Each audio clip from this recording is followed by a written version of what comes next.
Doutor, todo tumor é câncer? Não, tumor é nada mais do que uma parte, vamos dizer assim, inchada. Por exemplo, se eu levar uma pancada no futebol e no músculo e ficar aquela parte inchada, aquilo é uma tumoração. Aquilo não significa câncer.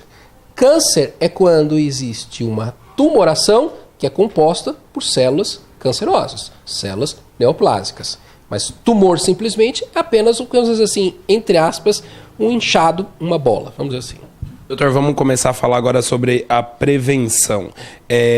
O câncer pode ser prevenido, o senhor estava falando agora há pouco. O câncer tem como hoje ser prevenido? Então, é assim, ó, se a gente for ver a quantidade de cânceres que a gente tem, que podem acometer o corpo humano, são inúmeras. Só que a gente sabe o seguinte, mais ou menos em torno de, dependendo do local, do Brasil, faixa populacional, idade, mas se a gente fizer um resumão, a gente sabe mais ou menos o seguinte, 30% fora a pele, 30% dos cânceres que tem hoje no Brasil, eles são preveníveis ou de detecção precoce, tá certo? Então o fato de você procurar ajuda, principalmente em próstata, homem, ir no urologista entre 40 e 70 anos. Câncer de intestino, todas as pessoas se preocuparem com isso a partir dos 50 anos de idade, até os 75. Mama, a partir dos 40 até os 70 anos, e colo uterino entre 25 e 60 anos. Se essas pessoas estabelecessem a rotina de procurar saber se eu não tenho nada nessas cidades que eu te falei, para esses tipos de cânceres, a gente mudava muito o desfecho de morte das pessoas. Bom, a gente está em outubro, é o mês do Outubro Rosa, onde as atenções são voltadas para o câncer de mama. Qual é a melhor maneira de se prevenir o câncer de mama? Ainda é a consulta regular ao médico? Com certeza, eu não tenho qualquer dúvida disso.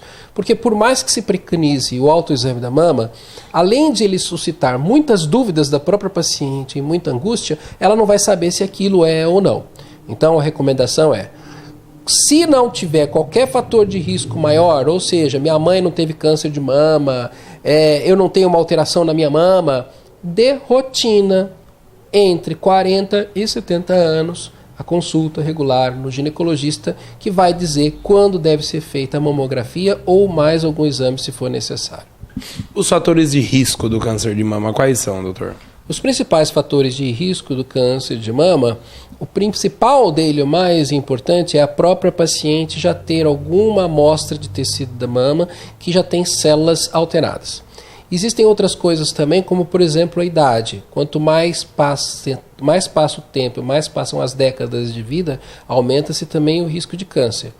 História familiar. Então, por exemplo, parente de primeiro grau com câncer abaixo de 50 anos. Então, quem são? Parente de primeiro grau é a mãe, a irmã ou a filha. Só aí já aumenta 2 vezes o risco de câncer. A utilização de hormônios de forma desordenada e sem aconselhamento durante toda a vida também é importante. Aquela mulher que faz o autoexame com uma certa frequência, o autoexame não faz com que ela deixe de procurar um médico, né? Não, de maneira alguma. Recentemente eu fiz um levantamento e eu achei muito interessante. A gente procurou ver, num determinado grupo populacional aí, quantas mulheres entre 40 e 70 anos não tinham feito a mamografia em 2 anos.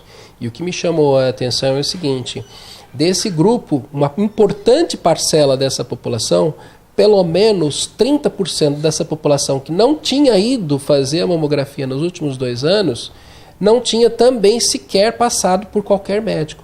Então, mesmo tendo acesso, não foram atrás de fazer isso.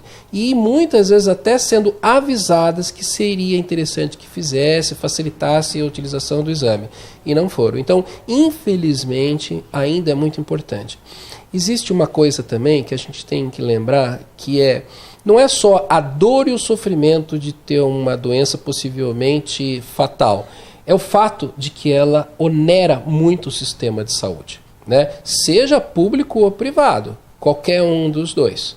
Então, e o custo da família também. os custos familiares, aquilo que as famílias vão ter que dispor de tratamentos, de acompanhamento, exames, medicações, idas e vindas a hospitais, a médicos, não é pequeno. Bom, o senhor estava falando aí, pelo menos a partir dos 40 anos, a mulher fazer a mamografia. Vamos falar agora sobre o tecido denso das mamas nas meninas, as mulheres mais jovens. Ele impossibilita a visualização de tumores pela mamografia, doutor, por isso, só a partir dos 40 anos? É porque é o seguinte, ó, a nossa mama ela é feita de vários tecidos, pele, tecido glandular, gordura, vasos sanguíneos, ou seja, tem uma infinidade de componentes ali. Só que o que acontece? Quando a mama é jovem, de uma moça ou de uma mulher jovem, você tem o quê? Você tem bastante tecido glandular. A mamografia nada mais é o que é? É um raio-x da mama. Se a mama ela é muito densa, porque tem muito tecido glandular, eu vou ter dificuldade de identificar naquela chapa que eu irradiei o tecido neoplásico, tecido canceroso, porque ele tem a mesma consistência, a mesma densidade que o tecido glandular. Então, uma coisa importante que todo mundo deve saber é o seguinte: quando se faz um exame de mamografia, não é sim ou não, é talvez. Por isso é que precisa da interpretação do médico, porque não é porque você fez a mamografia que, não tendo detectado o exame, isso significa que não vamos ter um câncer ali. Pode ser que exista e não foi possível ver porque a imagem tem a mesma densidade que do outro tecido. Então, é a somatória, história, exame físico, fatores de risco, a mamografia, é que vão fazer um componente de informações que vão me possibilitar saber o que é melhor.